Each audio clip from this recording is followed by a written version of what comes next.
Dear students, I am Nausheen ma'am. I hope all of you are keeping safe. In today's session, I am going to discuss with you the sources of revenue of Union Government of India. So let's start our discussion. Before we discuss what are the sources, I would like to discuss with you what are the characteristics of tax, because the primary sources of revenue of Indian government are tax and non-tax resources. So what is a tax and what are the characteristics of a tax? Let's just discuss that. So you know that tax is a compulsory payment to the government. Whichever type of tax it is, it may be direct or indirect tax, one has to pay it to the government. One does not have an option of exercising one's discretion or liberty of choosing to pay or not pay tax. So once we become eligible to pay tax, or once we come in the tax bracket, or if it is about indirect tax, if you are buying something, the tax is included. The tax is included in the price. So one does not have a choice that you may just pay the cost of production and not pay the tax. That's not possible. So tax is a compulsory payment to the government. The second characteristic is that if you refuse to pay, it is a punishable offense. So if people evade taxes, if they try to exercise their liberty or they hide tax, then that would be a legally punishable offense. The third characteristic is there is no quid pro quo between taxpayer and public authorities. Quid pro quo basically implies something for something. This is a Latin term and it implies that you exchange something for something.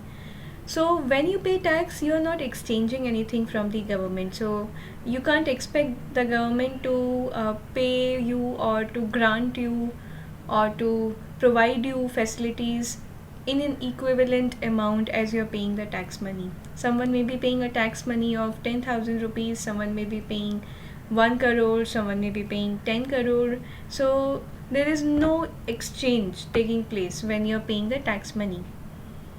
So there is no quid pro quo principle between taxpayer and government.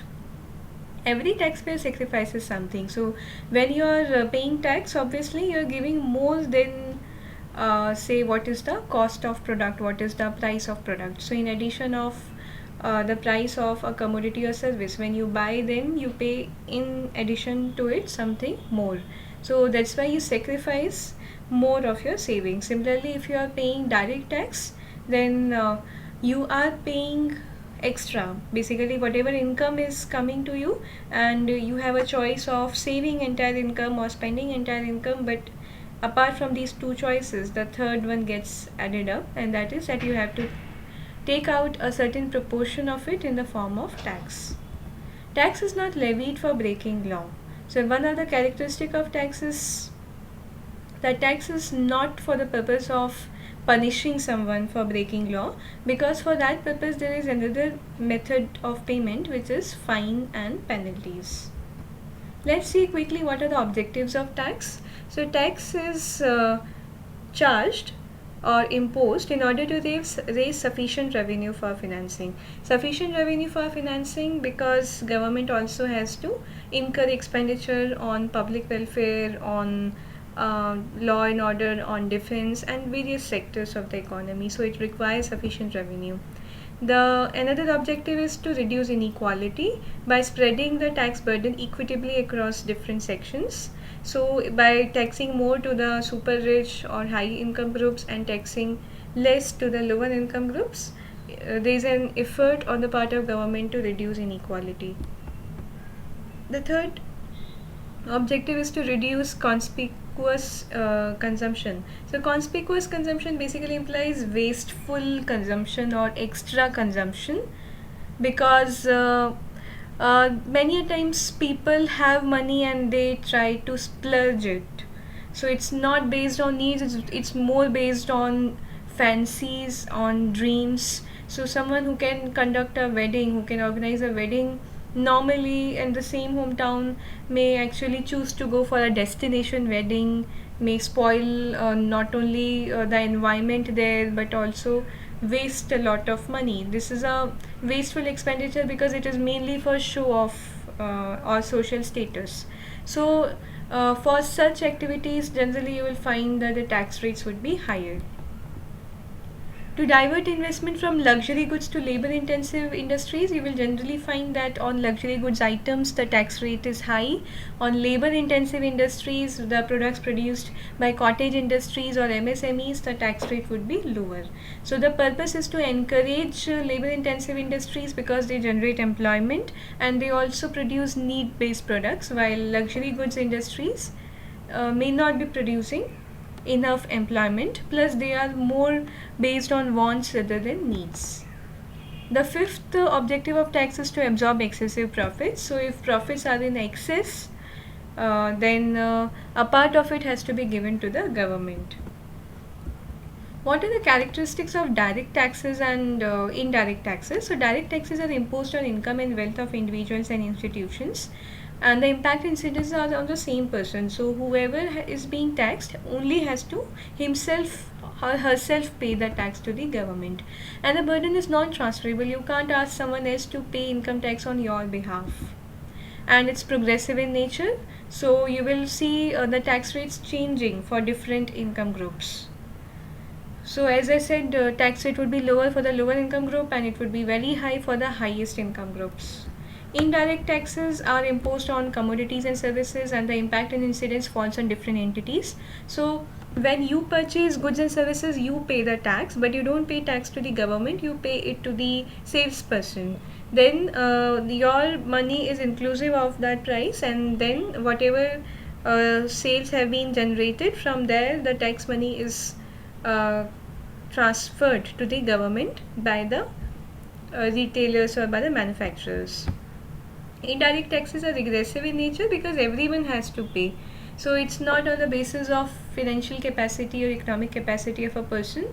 Uh, a packet of milk being bought by a lower income group, by a poor family, or you can say by a BPL family, a family who is below the poverty line, and the same packet of milk being bought by a rich person, both of them have to pay equal tax on it, equal GST on it.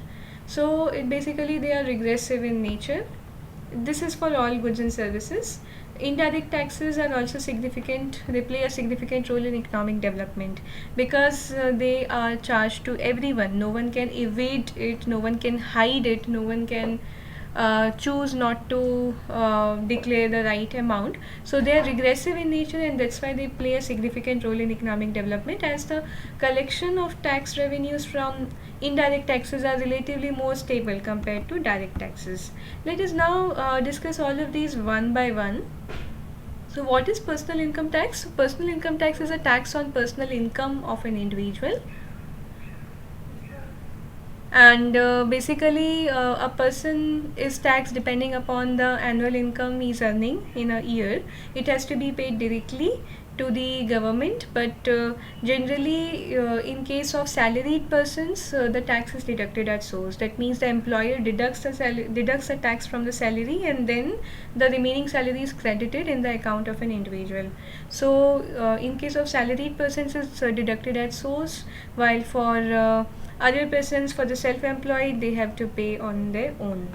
Corporation tax is paid by the firms. So corporation tax basically has to be paid by firms on their profits after they have paid the costs of production, after they have paid the interest payments, and after they have also given the dividends to shareholders. So whatever is remaining on that, the corporation tax is charged, and it has to be directly paid. Recently corporation tax has been reduced in India. So property tax is the third type of direct tax. Property tax is to be charged and is to be paid by owners of all properties, whether it is building, whether it's a flat, whether it's a bungalow, whether it's a shop establishment, or it may be a party plot. So any kind of property is liable for property tax. And why it is taxed? Because in general property is a source of revenue. So many a times people having 2 or 3 houses may be renting also one of the houses and may be getting income. Capital gains tax is another direct tax. One can understand capital gains tax as the gain in the value of the capital owned by a person. So let me give you two examples of capital. One example can be a property. So supposingly you had bought a property, could be a house or flat, say 10 years back. So in 2010 you bought a property, say in 25 lakh rupees, and in 2020 you're selling it and you're getting a price of 40 lakh rupees. So the difference between the two prices in 2010 and 2020 is 15 lakh rupees. You bought it at 25 lakh, you're selling it at 40 lakh. So 15 lakh is the difference. So this shows the gain in the value of the capital because you held it for 10 years. So you have to pay a tax on 15 lakh rupees, which is the capital gain. Similarly, if you're holding shares or you're holding mutual funds and they gain in their value and then you sell it off, whatever is the gain in the share value, you have to pay a tax on it. However, the capital assets can be classified as short-term asset and long-term assets based on the duration for which you have held them. So for shares, mutual funds or financial assets, the short-term asset is when you hold it for less than 1 year, and if you hold them for more than 1 year it becomes a long-term asset. In case of property, you can say that if you are selling off the property within 3 years, it is a short-term asset, but if you hold a property longer than 3 years, then it becomes a long-term capital asset. So these four are the four types of direct taxes. Indirect taxes, we know, recently introduced goods and service tax in 2017. So goods and service tax is a tax on goods and services. There are different tax brackets for GST for different types of goods. Mostly you will find that GST is less on basic and normal goods and it is high on luxury goods. So GST has to be paid by the manufacturers, by the retailers to the manufacturers and then to the government. So here the incidence tax burden and you can say the tax impact of tax and the incidence of taxes are on different entities. So a person who is buying some commodity or service pays the tax to the retailer, who pays the tax to the manufacturer, and manufacturer pays the tax to government. So the tax burden falls in different entities. Customs duty or customs tax is basically a tax of tariff. It is a kind of tariff on imports and exports. Certain types of exports are also liable for customs duty, but mostly it is for imports, and it's mainly to discourage these kinds of tradings of high net worth value. So you have to pay customs duty when you are importing or when you have yourself individually bought some item which is expensive from abroad and you're entering the geographical boundaries of India. So it is a cross border tax.